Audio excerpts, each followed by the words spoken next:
watching Color 10 News at 10 in high definition.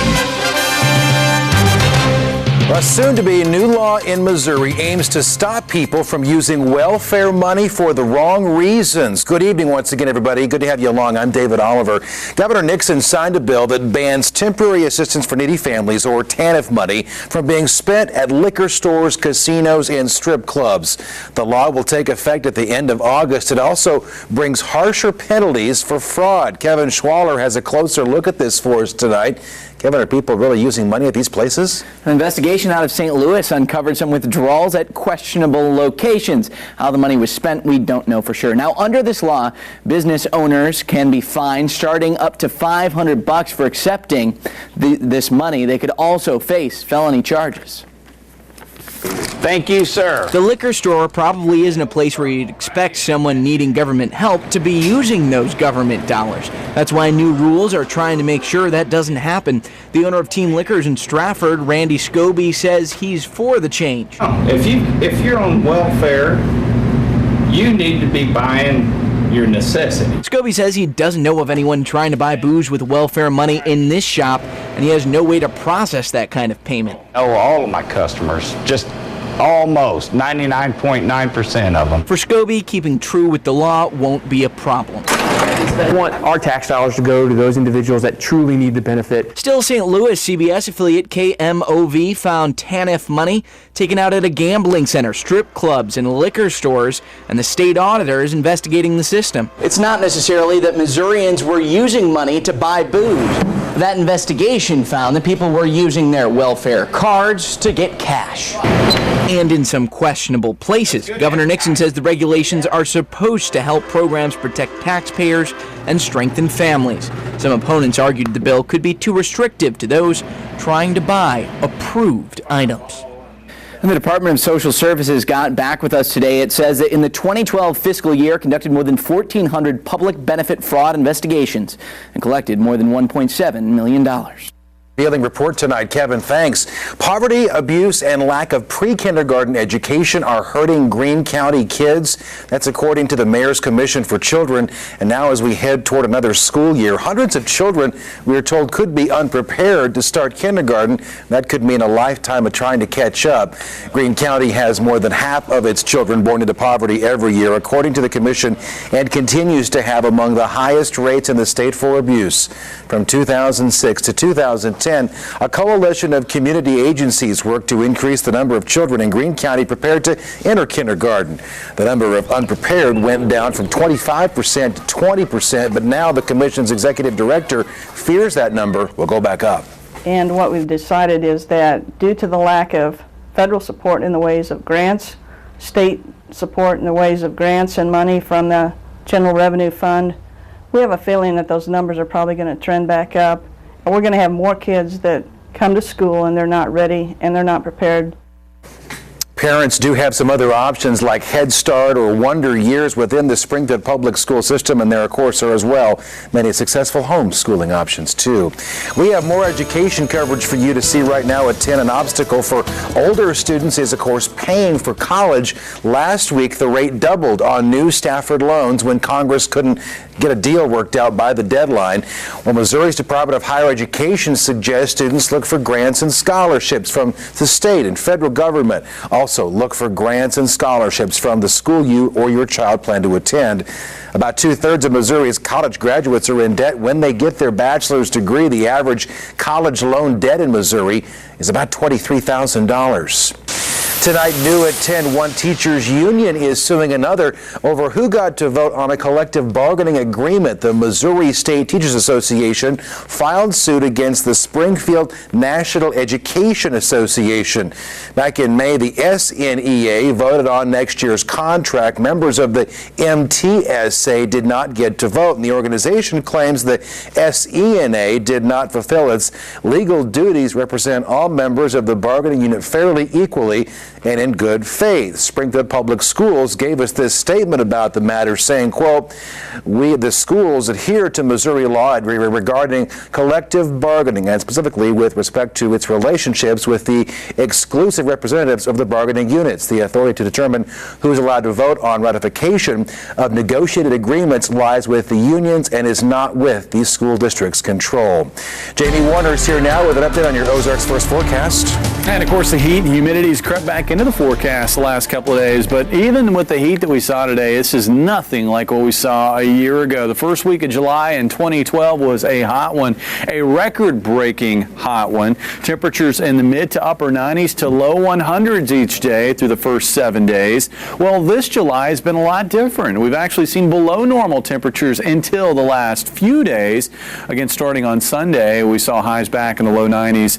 We also noticed that humidity creeping back in, and today was a lot like yesterday. 92 this afternoon in Springfield, 95 in Joplin, and 93 in Clinton. And this is going to be the kind of heat that will be creeping into much of the rest of the area for Tuesday and Wednesday. Out there right now, starry skies, temperatures dropping through the 80s into the upper 70s. Your Tuesday forecast looks quiet, mostly sunny and hot again. In fact, probably a few degrees hotter tomorrow afternoon. We'll see similar numbers on Wednesday, but another round of relief on the way for later in the week. More on that coming up. Jamie, thanks tonight as well. New at 10, many indicators show the real estate market is on the rebound. Existing home sales are at their highest level now since 2009. And Cullerton's Laura Kennedy found the trend is having an interesting effect on one specific segment of the market, house flipping. The real estate indices show houses are selling for more money and staying on the market fewer days than any year since the housing bubble burst. And that's good news for those who make a living flipping houses. Yeah, we've completely painted ceilings, walls. Scott Jones started flipping houses 15 years ago before it ever became a fad. It wasn't called flipping back then. It was just buying a house and selling it. His current project is this 3-bedroom house on South Danbury. It'll sell quick. The market has definitely rebounded. The market, as he mentions, is working in the favor of the flippers. According to data from the Greater Springfield Board of Realtors, houses are on the market an average of 30 fewer days than this time 1 year ago. So houses aren't lasting as long. We're able to flip them faster. And selling for more money. Jones usually makes $20,000 gross profit from one flipped home, but money is not his only motivation. Scott Jones says he gets a lot of satisfaction out of redoing the houses and rebuilding them, but one of the major reasons why he loves flipping houses is to be able to improve the neighborhoods. I like to take an ugly duckling and try to make it the nicest one on the block instead of the ugliest. For neighbors like Scott Rankin, a renovated house next door is great news. I think it's great on increasing the value. Real estate experts say house flippers serve an important role in renovating neighborhoods. More than happy about it. It was an eyesore before, so they've been doing a lot of work, and just ecstatic about it being flipped. When Scott finishes this project, it will have been completely gutted and he says look brand new. And if the market is any indicator, the flipped house will also sell like hotcakes, freeing up cash for his next venture. Jones says many contractors who used to build new homes have turned to flipping. The increase in existing home sales has also driven up the cost of raw materials, but Jones says that only impacts his investment by about $1,000 per house. Interesting information there tonight. Thanks, Laura. People leaving home for vacation have a tough time often disconnecting from work. A recent survey by a technology company, though, found that 51% of Americans say they'd rather have a root canal than work during vacation, but they still work anyway. That survey shows nearly 2/3 of people say it's easier to go back to work if you can take care of a few things while you're away. I think if you use it too much, it can be distracting, but there are some things that it can be really helpful with. Many travelers say they set aside designated times when they check their phones or their computers, typically first thing in the morning or often before bed. More than 500,000 federal workers are home tonight, but not by choice. They've been furloughed at the Pentagon and military bases around the country. You'll recall 3,400 civilian workers over at Fort Leonard Wood have to take unpaid time off now, 1 day each week through September 21st. The furloughs are expected to save almost $2 billion in defense spending, but that's only a mere fraction of the $40 billion that has to be cut. Tonight, new at 10, investigators want to figure out what caused a Springfield man to die after causing a scene at a convenience store. This happened Friday night in Airport Drive. That's over in Jasper County. The man's name is Ryan Millsap. He was 24. The Jasper County Sheriff's Office says deputies were called out there to the convenience store after a clerk complained about a man locked in the bathroom there. When deputies arrived, they heard Millsap screaming, and officers had to unlock the bathroom door. They say while Millsap was still inside the convenience store, he looked like he was suffering from cardiac arrest. Then he died at the hospital. I consider it very unusual. You have a 24-year-old that goes into what is apparent cardiac arrest. That's why we've asked the coroner to get an autopsy done so we can find out what transpired. Deputies also say it could be a couple of weeks now before toxicology results are back from the blood work in that case. Jury selection is expected to be wrapping up tomorrow, and opening arguments will likely begin in a Springfield murder trial. Jordan Martin is charged with first-degree murder for the 2010 shooting death of Cody Ray. You may recall Ray was a student at Hillcrest High School. He was killed on the front porch of a home on West Chicago. Prosecutors say Martin stayed in the car while a second man, James Duke, pulled a gun on Cody and shot him several times. Duke was convicted last August. He is currently in prison serving a sentence of life without parole. A fatal crash over the weekend is just the latest in several collisions involving ATVs. It's a matter of life and death. Tonight, the most common causes of ATV crashes and the gear recommended to keep riders safe. We invite you to follow Color 10 News on Facebook. You can do that by finding that little Facebook icon right there on ozarksfirst.com.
Now, more local news here at 10 tonight. Local emergency rooms are seeing more ATV injuries and deaths. Cox Hospital tells us it's seen about an 8% increase this year, and over the weekend, a 26-year-old man in Ozark County died in an ATV crash.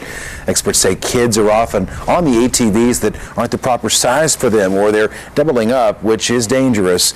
They say the most important thing people should do is wear the proper safety gear like boots, gloves, goggles, the right clothing, and a helmet. If something crazy happens and you're not wearing a helmet, if you're not wearing your boots, you can end up with a lot bigger problem at the end of the day. If somebody does have an injury from an ATV collision, the most important thing is to call 911. Don't try to move that patient themselves. If they've sustained a head injury or a neck injury, we can cause more damage by actually moving that patient ourselves. So leave it to the first responders and the paramedics. Also, keep in mind ATVs are not allowed on roads unless you have a special permit. Translators are now helping federal investigators interview the crew of the jet that made that crash landing in San Francisco on Saturday. 2 passengers died. Nearly 200 more went to the hospital. Now, according to Asiana Airlines, the pilot had logged close to 10,000 hours in the air, but just 43 hours on the Boeing 777. And it was his first time landing that type of plane at this airport. Data recovered from 2 flight recorders shows the plane came in too slow and too low before the tail hit a seawall along the runway and broke off. Passenger Benjamin Levy thought the landing was being aborted. I thought maybe we'd go back up and start flying again, trying to improvise another landing, but we went back down again. So it was, as I say, it felt like slow motion. Investigators say the crash may not have been what killed one of the victims. Autopsies are now being performed to determine if an emergency truck hit one girl there as it raced to the scene. Back here at home, a heat advisory has been issued for the Ozarks tomorrow, and Jamie's here with an update for us. Yeah, it looks like heat and humidity has crept back into our weather pattern, but it won't last long. It looks like another round of summer relief on the way when that arrives, and your full forecast coming up.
And now weather with Color 10 News Chief Meteorologist Jamie Warner. All right, outside right now, sort of feeling a little stuffy out there. Summer muggies are back. Temperatures right now at this hour after 10 o'clock still in the low 80s. Dew points in the upper 60s. That's why it feels so humid out there. And winds are light out of the south-southeast at 8 miles per hour. Now, here's what's going on across the United States. You notice today we had a little high cloudiness out there, and that actually helped out a little bit. That dimmed the sunshine. We probably trimmed about a degree or two off of what we probably would have seen had those high clouds not been there. But we still managed to hit 92 this afternoon. I think we're actually going to go a bit higher Tuesday and possibly again on Wednesday. Now, again, getting back to the pattern, notice we've got the flow basically from west to east across the northern tier, and then across the southern tier of the United States, everything's kind of moving toward the west. And the reason why is we got in the middle an area of high pressure in the atmosphere, and that's what's kept it rather quiet and also kept it rather hot the last couple of days. And that ridge of high pressure is going to be with us through Tuesday, but it's on the move. In fact, it looks like it's going to be sliding back toward the southwestern U.S. That will allow a disturbance to kind of dip down the eastern side of it into the eastern U.S., carving out a trough and pushing a front across the area on Wednesday. And behind that front, we're going to find another dose of pretty nice weather, at least by July standards. Take you hour by hour. Overnight tonight, expecting quiet and mainly clear conditions. Tomorrow looks like another mostly sunny, hot, and quiet day. Tomorrow night, though, into Wednesday morning gets a little more interesting. We're going to find a low-level jet developing, and that will veer into the area late Tuesday night into Wednesday morning, and that may be enough to fire off a few showers and thunderstorms. Looks like that would probably fade away, and then we may see a flare-up in shower and thunderstorm activity in the afternoon on Wednesday as a front drops south through the area. And if you don't get rain on Wednesday, you're probably going to have to wait a while. Looks like we're back to dry weather starting Thursday, and then that will continue forward into the upcoming weekend. Now, with that dry weather, we're also going to find relatively dry air, low humidity. So with highs in the upper 80s and lows in the low 60s and low humidity, it's actually going to be a pretty nice finish to this week and into this upcoming weekend. Down to the tropics, tracking the latest tropical system of this hurricane season, and that is Tropical Storm Chantal approaching the Lesser Antilles. It's a little bit early to see one of these easterly waves develop into a tropical system this far east, but that's what we've got, and it looks like this system eventually could threaten the United States this upcoming weekend and early next week. If you do have travel plans into the Bahamas or the peninsula of Florida late this weekend into this upcoming weekend, we could find some heavy rains, if not some wind, moving through, as it looks like Chantal may impact these regions here in about a week's time. Overnight tonight, mostly starry skies down to 73. Pretty uniform conditions across the region. Tomorrow looks like another hot day, mostly sunny, about 94. Heat index values up around 100. Areas to our northwest, though, will be a bit hotter. Joplin toward Clinton, and that's where we have a heat advisory in effect tomorrow afternoon. Heat index values there up around 105. We get that chance for showers and thunderstorms on Wednesday. It still looks like it's going to be a hot one with highs in the low to mid 90s. After Wednesday, though, look at these highs in the upper 80s. That's actually where we should be for this time of the year, but with low humidity, it's going to feel pretty good. Notice how dry it gets. Maybe a chance for a few showers and thunderstorms by Monday of next week. But all in all, that's a pretty dry forecast, and we've sort of seen that happen here over the last 3 weeks to 4 weeks. The weather pattern has certainly gotten much drier across the region. Certainly warming up out there. The pool feels good right about now. Yeah. It's going to be the place to be over the next couple of days. You bet. Thanks, Jamie. Tennis superstar showed up to work early tonight in Springfield. Nick has more on Andy Roddick's visit to town coming up in sports.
Yep, you got me.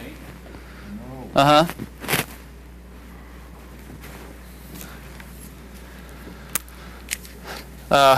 You got it? Okay.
And now, Color 10 Sports with Nick Carboni.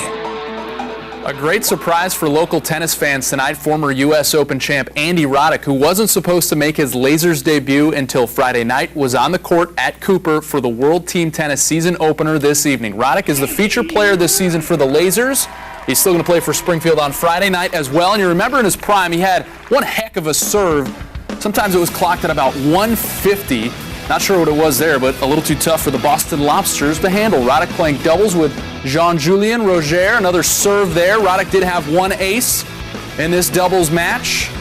And yeah, the guy won a slam, so he's going to be able to do this. Just stuffs that one past everybody. Roddick, Roger, they win 5-2. Move on to mixed doubles now. Roger playing with Elisa Klebanova. They get an error here from Boston, but ultimately fall 5-2. But Springfield taking its opening match 22-14. New tonight at 10, the Springfield Cardinals hosting the San Antonio Missions tonight for the final game of a 6-game homestand. The Cards trying to make it a 4-2 record at Hammonds over that stretch, and also trying to win a series with the Padres affiliate tonight, and this little guy would love that. He's not going to like this, though. Top of the third, bases juice for the Missions. Jake Blackwood sends that one over the wall off of Jonathan Cornelius. That is a grand slam. His 6th of the year, 4-0 Missions. But how about Stephen Piscotty? Gave him a little love on our weekend show this past Saturday and Sunday. That's his 3rd since being called up from High A Palm Beach. It's 4-1, same inning. Little hit and run on here. Luis Mateo, perfect execution. Cody Stanley makes it to 3rd. So 2 on for Jake Lemmerman. And with that short porch out there and left, it's about all you need to do is just get it up there. And check out the great attempt out there by the fan. He was laying on his back, just hanging out before that ball was hit, so at least he got a couple hands on it. Cards ultimately fall 7-4. 2 Kansas City Royals, Alex Gordon and Salvador Perez, will play in this year's All-Star Game at Citi Field in New York next Tuesday night. Tonight, all 25 Royals were on the other side of the Big Apple, starting a 4-game set against the Yankees. And here's what the AL Central looked like this morning. Royals now 6 games out of first place after dropping 2 of 3 to the Oakland A's. But first, let's play that favorite game of mine. Who's that Yankee? Travis Ishikawa playing first base for the Bombers. Claimed off of waivers from the Orioles. Mark Teixeira out for the year. The whole Robinson Cano, Billy Butler home run derby thing from last year, not quite over last month. Cano, who's captaining the AL team again, said no chance for Billy Butler this year. That, by the way, Butler's 110th home run as a Royal, passing Bo Jackson on the franchise's all-time list. David Lowe knocks home another one. It's 2-0. And now Dana DeMuth, it had been raining, then it kind of stopped, so they didn't put the tarp back on the field, but now it's just pouring, and that Yankee Stadium grounds crew doing all that they can. Just a 59-minute delay despite trouble getting the tarp on. Game continued, and the Royals win 5-1. Jeremy Guthrie picking up the W, his 8th. The Cardinals are off tonight. They host Houston tomorrow, and they'll start that game in first place, a half game ahead of the Pirates in the NL Central. The Bucks tonight dropping their third straight game, 2-1 to the Oakland A's. That is not too long after their 9-game win streak. So really cool to see Andy Roddick in town about 4 days ahead of schedule tonight. Supposed to be here Friday, and he picked it up tonight. Was going to practice, maybe play, and then he picked up the racket and played. So Friday night he'll be out there again. And I know that the Lasers are going to be home in Springfield several times. Yeah. So I won't put you on the spot with the dates. 7 home matches, all in July. So you can check it out on the Cooper Tennis Complex website. Very good. All right. Thanks, Nick. We've got a final word for you after this short break. Stay here.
Here are tonight's winning lottery numbers.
Well, we're back, and so's the heat.